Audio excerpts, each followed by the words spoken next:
uma aula no sentido de representar e de explicar um pouco a proposta, né, desse foco da CSF deste ano. E aí eu vou passar a palavra para ele, mas antes eu vou fazer uma breve apresentação do professor Carlos, né, que vai nos oferecer essas palavras no sentido de situar a gente do que foco é esse, né? Do que nós estamos falando quando a gente fala educação matemática. É uma educação. Esses educadores matemáticos, eles têm aderência aos nossos valores, às nossas diretrizes, aos nossos documentos orientadores, às nossas organizações, né, curriculares, né? O professor Carlos Miguel da Silva Ribeiro, né, ele é licenciado em matemática pela Universidade da Beira, interior de Portugal. Ele é mestre em matemática pura pela Universidade de Coimbra, em Portugal também, né. Ele também em educação matemática pela Universidade de Huelva, na Espanha. Doutor em educação matemática pela Universidade de Huelva, também na Espanha. Ele já realizou 3 pós-doutorados em Rio Claro, no Brasil, na Noruega, em Portugal. Ele tem dedicado os últimos anos à formação de professores, e desenvolvido trabalho de pesquisa junto com os professores, tanto aqui como no Portugal e Espanha, também em outros países da América Latina, como México e Chile, né? E aí, muito bem-vindo, professor, e obrigada por proferir essa palestra, essa aula inaugural, tá? É com você e agradeço a todos pela participação. Obrigado, Eliane, pelo convite, por todo o apoio que tem sido dado pela Secretaria. Eu coloquei no chat e no YouTube, vou estar a olhar ali para o outro monitor, coloquei no chat para que os participantes possam dizer se são, para eu entender, se a maioria é da educação infantil ou dos anos iniciais, porque eu vou fazer, quem me conhece sabe que eu gosto de fazer provocações, e eu costumo dizer que fico nervoso quando vejo muita gente olhar para mim sem fazer nada, e portanto vou colocar aqui um conjunto de provocações e de questões também, para que todos nós possamos entender um pouco o que é que nós entendemos, nós como grupo de formação, entendemos essa coisa, efetivamente, da formação de professores, qual é a nossa responsabilidade enquanto formadores e a nossa responsabilidade enquanto professores, e em que sentido é que nós entendemos, efetivamente, a participação nesses contextos. Portanto, a questão da gestão participativa, como é que nós consideramos essa gestão participativa e essa participação.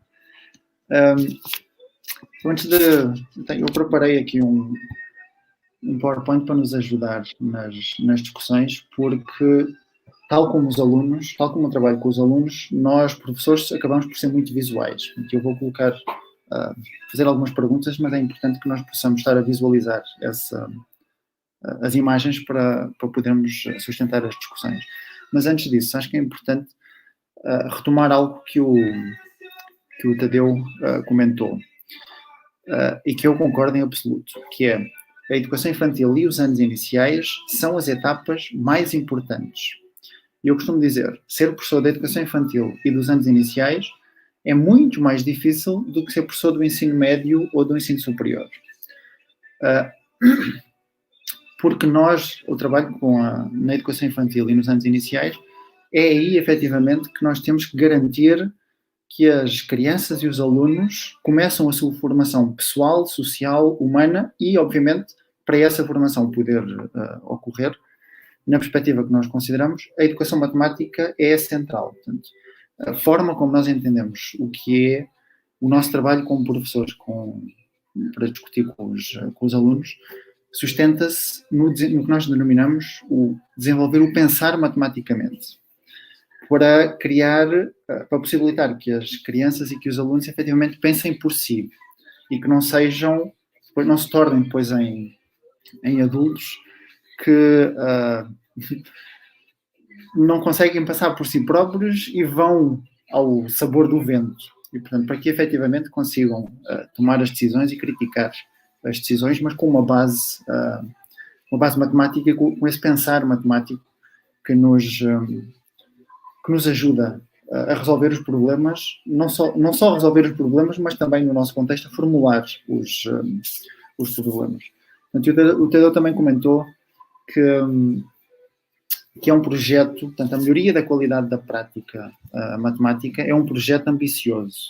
Nós sabemos que em educação as coisas não mudam de um dia para o outro, mas é importante pensarmos que esse projeto ambicioso depende, portanto, conseguirmos alcançar um bom resultado nesse projeto da melhoria da qualidade da educação depende muito de nós, professores. Há muitos fatores, obviamente, que influenciam a qualidade da educação, mas nós temos que tratar daquilo que nós podemos, que diz respeito à nossa prática enquanto professores que ensinamos matemática na educação infantil e nos anos iniciais. O que eu vou discutir aqui tem a ver com, portanto, apresentar um pouco eu ia apresentar os formadores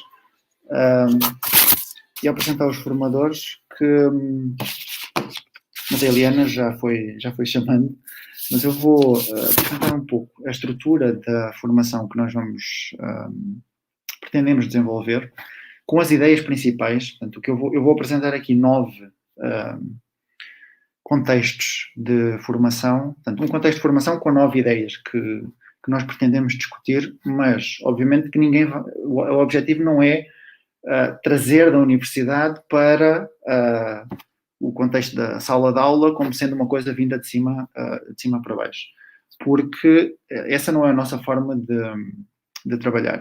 Mas nós, efetivamente, somos professores de matemática. E o que eu costumo dizer e fazer. Portanto, se nós somos professores de matemática, as discussões que nós fazemos têm que ter essa intencionalidade de desenvolver o entendimento matemático dos alunos. E aí entra a questão do brincar, que é algo caro aqui na rede e que é algo que nós temos discutido bastante, até com os OPs e com os colegas do currículo, portanto, que há muitos momentos de brincar e tem que haver brincares diferentes, pensando na educação infantil. O brincar livre e momentos de brincar com intencionalidade. E esse brincar com intencionalidade é uma coisa algo que nós temos discutido bastante. O que é que significa esse brincar com intencionalidade e de que modo é que nós podemos, a partir do brincar que as crianças fazem naturalmente, nós podemos questionar, fazer questões que sejam intencionais para desenvolver esse pensar matematicamente nos diferentes âmbitos da matemática. E eu vou referir alguns que são os que estão na proposta de formação, sendo que há algo que tipicamente não é discutido, ou que nós achamos que é discutido, mas é discutido de forma não necessariamente adequada, na educação infantil e nos anos iniciais, muito associado à questão do uso dos recursos, e esse algo é a medida, a noção da medida, o fenómeno da medida, que é muito associado à questão dos recursos, ou na educação infantil associado ao uso da medida de quantos passos eu dou, ou do uso do calendário para medir o tempo. E nós vamos discutir a noção de medida de forma transversal a todos os tópicos, porque se eu não sei medir, e saber medir não é pegar na régua e ver quantos centímetros mede. Isso faz parte do saber medir. Mas se eu, aluno, não tenho entendimento das diferentes etapas que estão associadas à medida, do que é comum e o que é diferente entre medir diferentes grandezas, e a importância de identificar a unidade de medida e o instrumento de medida como sendo coisas diferentes, e agora é fazer algumas conexões entre a educação infantil e os anos iniciais. Se eu não entender essa noção de medida, eu nunca vou entender o que é dividir. Nunca vou entender o algoritmo da divisão. Porque, inclusivamente, quando nós trabalhamos o algoritmo da divisão, até ao 4º ano, eu trabalho a divisão de uma determinada forma, que é, tipicamente, eu tenho coisas e vou distribuir. E agora, pensem qual é a verbalização que nós fazemos quando eu faço 6 a dividir por 2. Será que efetivamente eu tenho coisas e vou distribuir? Ou, eu estou a olhar para o lado, estou a ver o chat no YouTube. Portanto, será que eu efetivamente tenho, quando eu faço a verbalização, 6 a dividir por 2, o que é que eu digo na chave? Qual é o número que multiplicado por 2 dá 6? Ou quantas vezes o 2 cabe no 6? Ou outra verbalização que seja equivalente. Qual é a relação entre essa verbalização e aquilo que eu faço de tenho 6 coisas e vou distribuir por 2 pessoas? Nenhuma. E, portanto, nós achamos estranho que os alunos no 4º ano não entendam o algoritmo. Eu não acho estranho, eu acho normal. Eu acho estranho é que eles entendessem, efetivamente, conseguissem dar significado. Isso não significa que eles não consigam fazer. Mas se nós queremos, efetivamente, formar as crianças e os alunos de modo a que eles entendam o que fazem, porque fazem e quando fazem, temos que começar esse trabalho logo desde a educação infantil. E daí a importância das articulações e das conexões entre aquilo que se faz na educação infantil e aquilo que se faz nos anos iniciais. E eu fiquei bastante animado com a proposta da Secretaria de Educação de, efetivamente, nós podermos ter a possibilidade de fazer formação nos 2 contextos. Claro que nós não temos o contexto ideal, que seria presencialmente, e que seriam grupos que, efetivamente, seriam mistos de discussão, grupos de pessoas que trabalham próximos, ou em escolas próximas, em que os alunos circulem de uma escola para outra, para que as discussões que nós fazemos efetivamente tenham mais impacto na prática. E, portanto, a ideia da medida tem que ser algo que tipicamente não é discutido, mas que é discutido muito associado à medida como um número, portanto, dar um número ao valor, encontrar o valor da medida, mas que temos que pensar que há muito mais de medida do que efetivamente o número. E que se eu não tenho esse entendimento de medida, eu não vou conseguir entender a questão das operações, não só da divisão, eu dei o exemplo da divisão porque é o mais fácil, o mais, o mais imediato, o que causa mais impacto, mas também na adição e na subtração, e também no âmbito do pensamento algébrico, que é outro dos temas que nós vamos discutir, que é algo que aparece explicitamente agora no BNCC, mas, por um lado, não é uma coisa nova, é apenas uma nova forma de entender algumas das coisas que nós já fazíamos, e, portanto, tem que mudar um pouco o foco das discussões que se fazem, e é algo que é essencial. Portanto, esse pensar matematicamente, obviamente, sustenta a questão do pensamento algébrico. Portanto, nós, em vez de ensinarmos os alunos a fazer, temos que promover os alunos, promover situações de modo a que os alunos aprendam a pensar. E essa é a essência das discussões que nós fazemos. Portanto, aí estão alguns dos formadores quem serão formadores aqui na rede de Campinas. Faltou chamar a Esther e a Gabriela, que vão participar na formação de modo associado à pesquisa, porque para nós pesquisa e formação não são indissociáveis, portanto, não existem de forma isolada. E quanto tempo é que eu tenho, Eliana?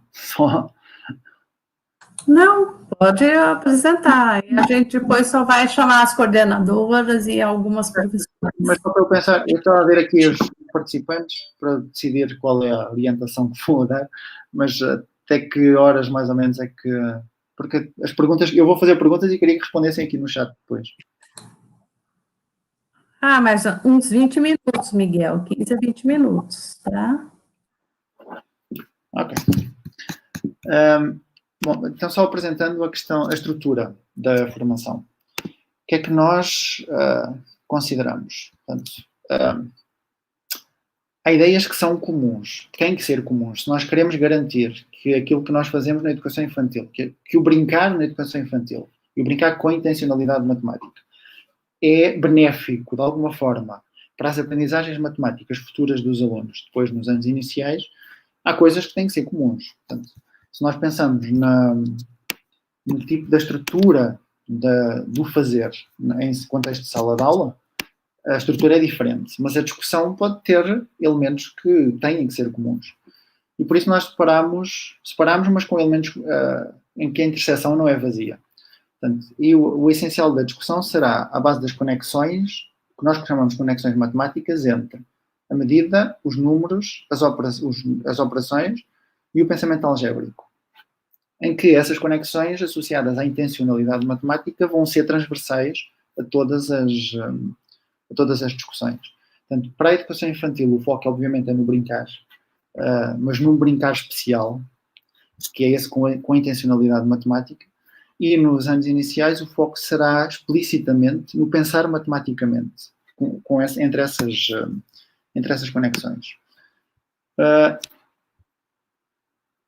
Eu estava a ver aqui no chat, acho que vou passar para o... Okay. O que é que... Portanto, qual é a ideia das discussões que nós pretendemos fazer, articulando as conexões, o brincar e o pensar matematicamente?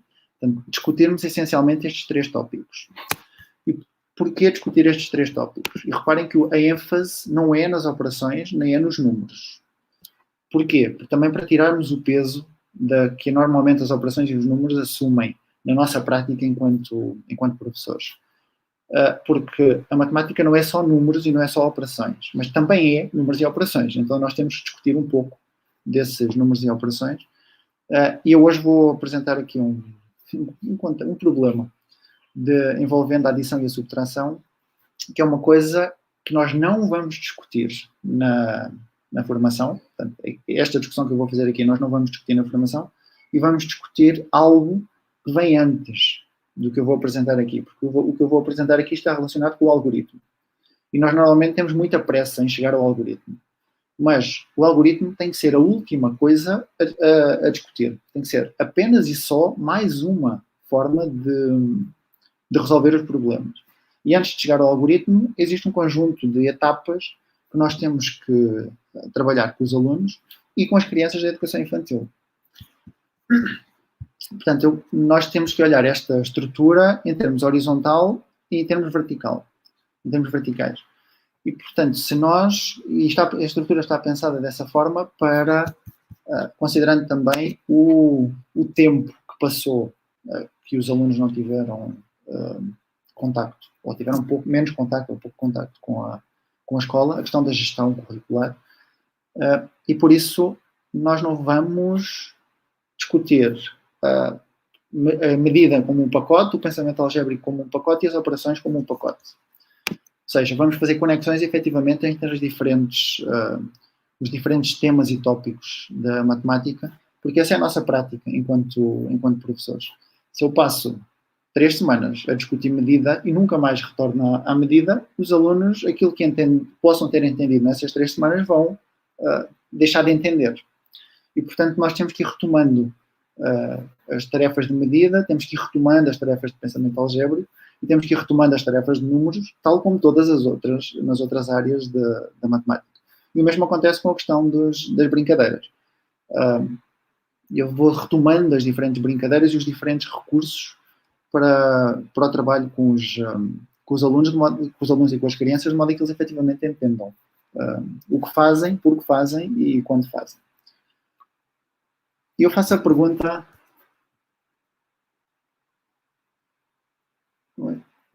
Eu faço a pergunta aqui Vou passar aqui uns diapositivos. Agora está no 34. Porque eu preparei duas possíveis discussões. Mas pelas respostas que eu ver aqui no chat, vamos discutir algo que todos nós achamos que sabemos. Todos nós achamos que sabemos adicionar. Eu peço que escrevam aqui no chat a resposta às perguntas que eu for fazendo. Portanto, será que todos nós efetivamente sabemos adicionar e sabemos subtrair? Não podemos esquecer que saber ou conhecer, eu aqui incluí o saber porque o saber está associado ao que está na BNCC. Portanto, As habilidades que estão na BNCC estão associadas ao saber fazer. E nós temos uma perspectiva um pouco mais profunda, que está associada ao conhecer. E eu não vou discutir a diferença aqui entre saber ou conhecer, mas vocês vão reparar que é muito raro falar em saber e falo sempre no conhecimento. O nosso conhecimento enquanto professores e o conhecimento matemático dos alunos. Será que nós efetivamente conhecemos o que é adicionar e conhecemos o que é subtrair?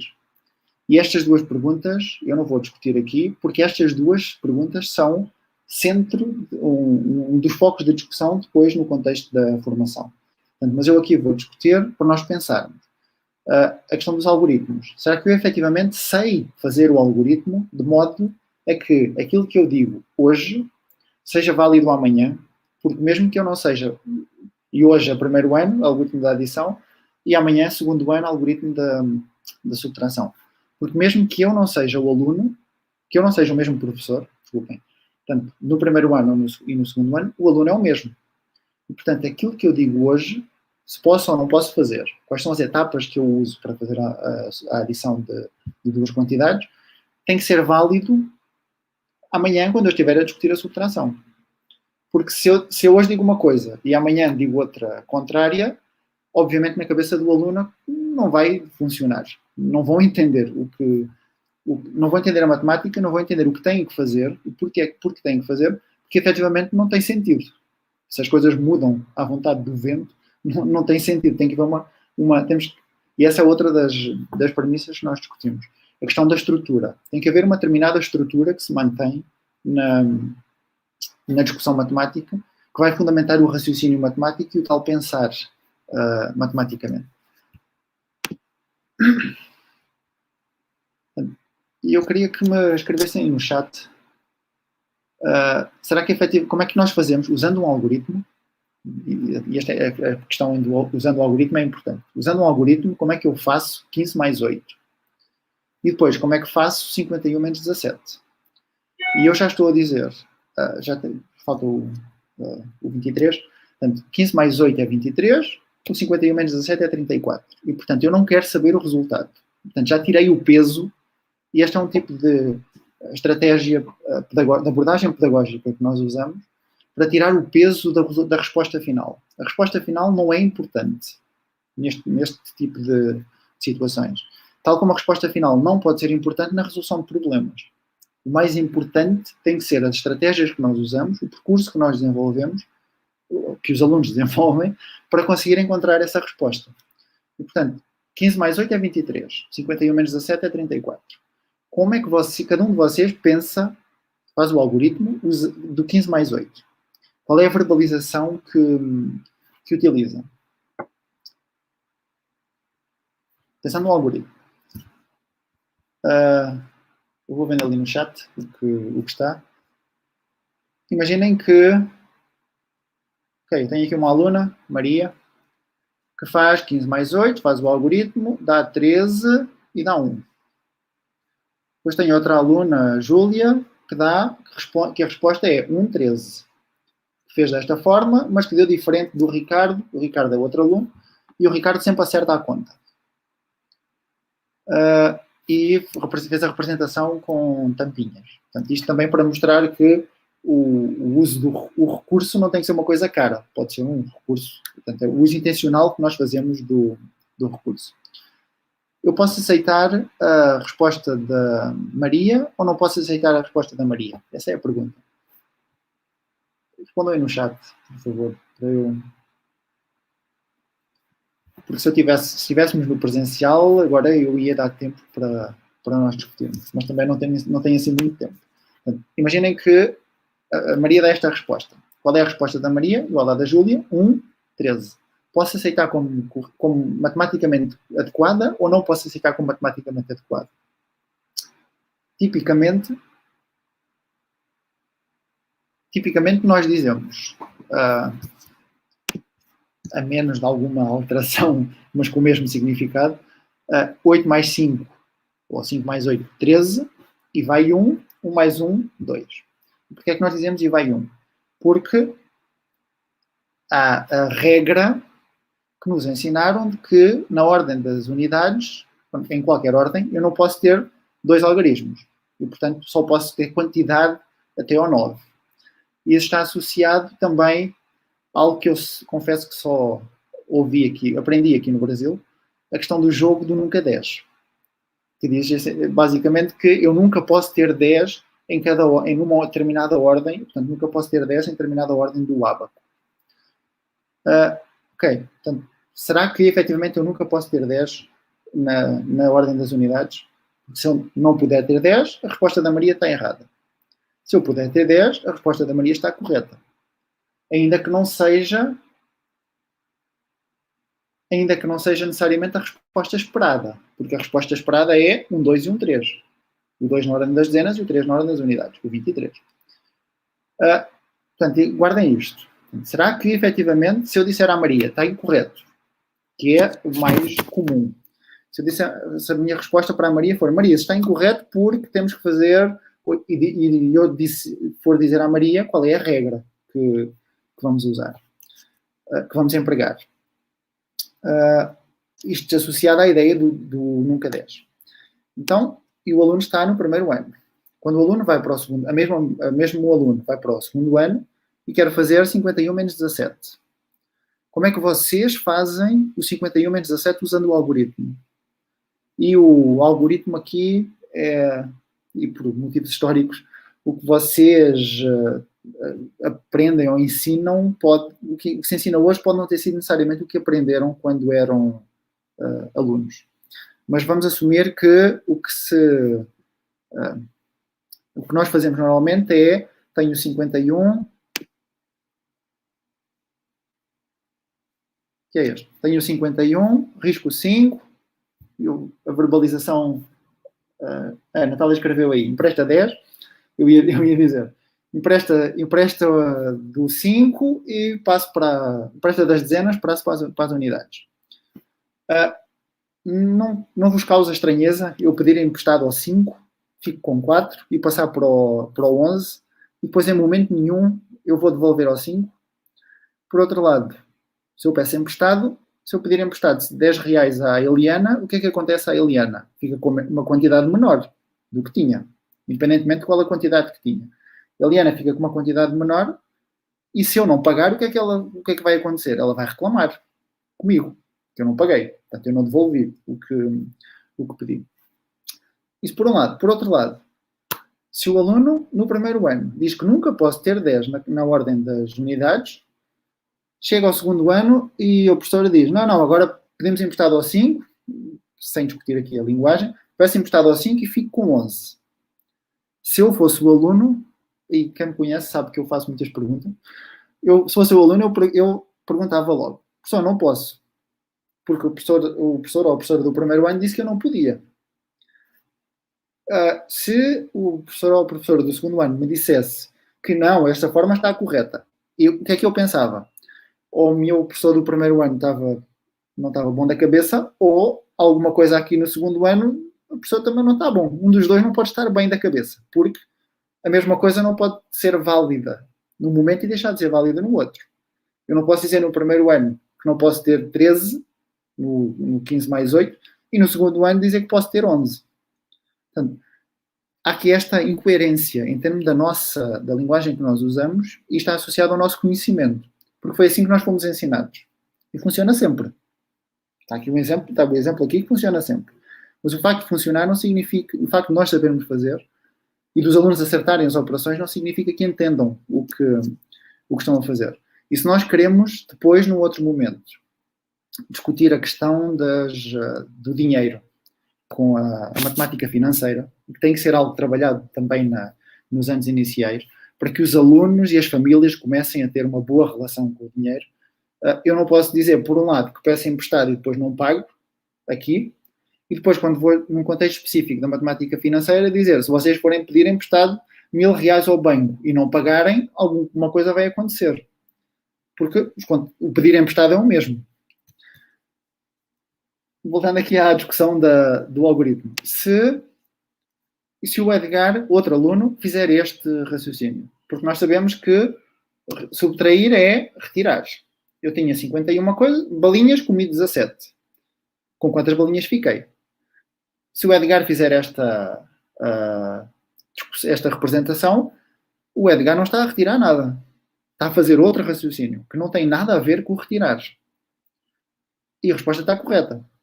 E agora nós podíamos discutir aqui, passar aqui um tempo a discutir, se tivéssemos tempo, passar um tempo a discutir qual é o raciocínio do Edgar. Isto está associado ao que nós chamamos de conhecimento interpretativo. O que é que eu, professor, tenho que conhecer, em termos da subtração, para interpretar a produção do Edgar, para agora, depois de eu entender qual é o raciocínio, tomar a decisão pedagógica de que discussão eu vou fazer com o Edgar e com os outros alunos para que todos entendam o raciocínio do Edgar, que efetivamente está correto.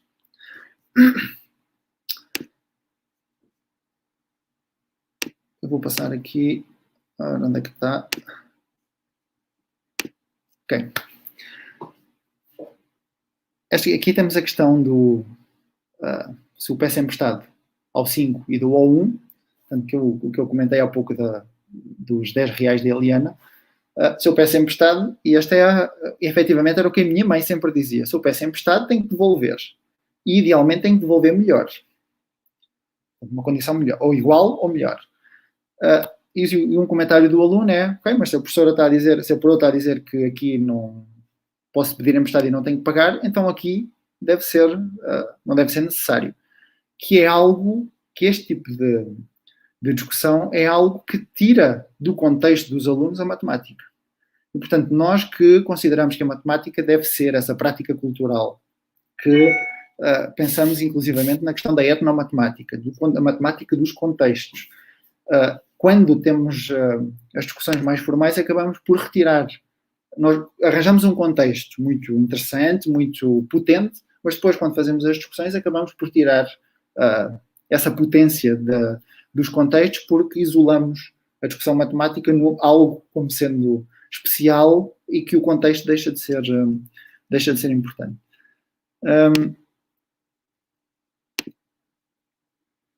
Para terminar,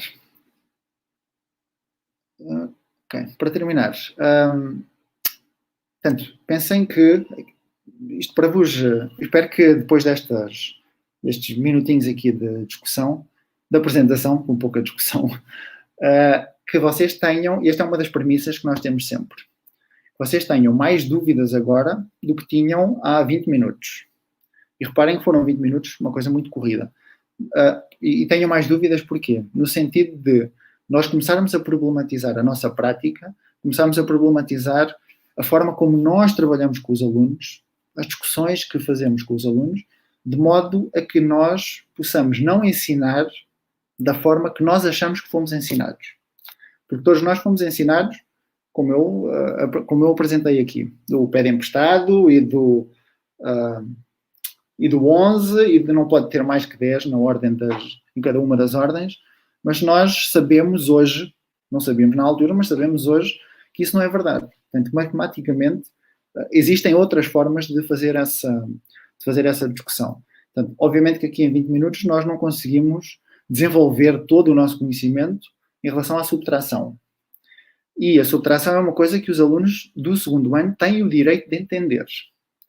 E eu coloquei aqui o resultado de uma pesquisa que nós temos desenvolvido, que mostra o que é que nós, professores, temos que conhecer sobre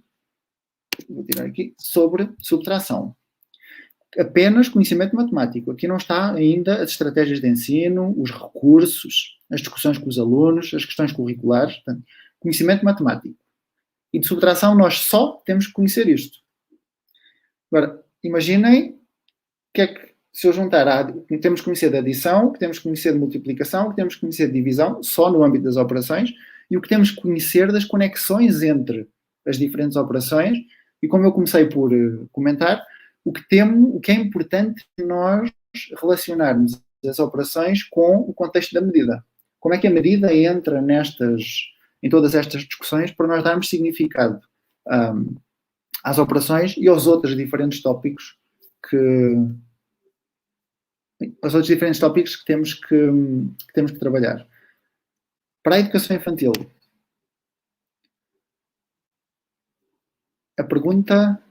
uma das perguntas, e vou terminar aqui, para o trabalho com a educação infantil, a estrutura estrutura das discussões que nós nos propomos a fazer tem sempre como ponto de partida, ainda mais do que nos anos iniciais, tem sempre como ponto de partida aquilo que já se faz no contexto da escola, no contexto escolar.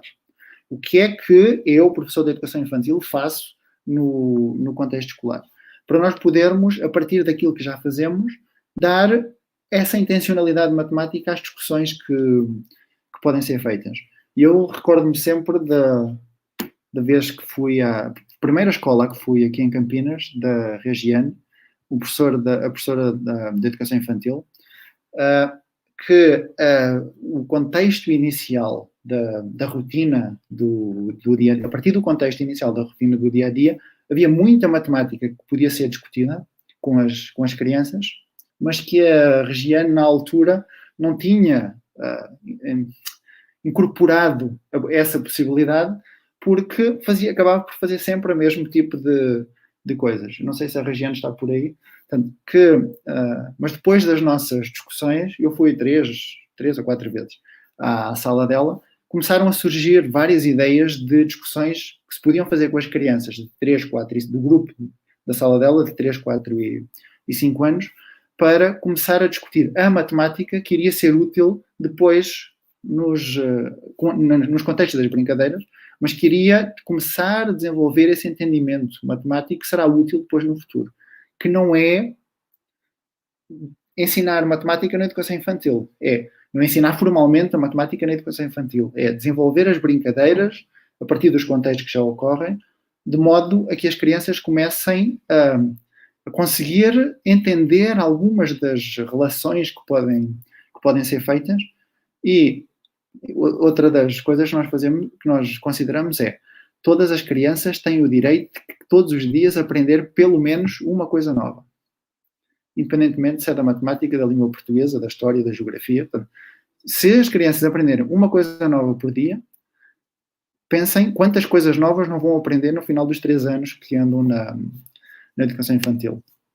E essa é uma discussão que nós faremos também no contexto da formação, tanto na educação infantil quanto nos anos iniciais.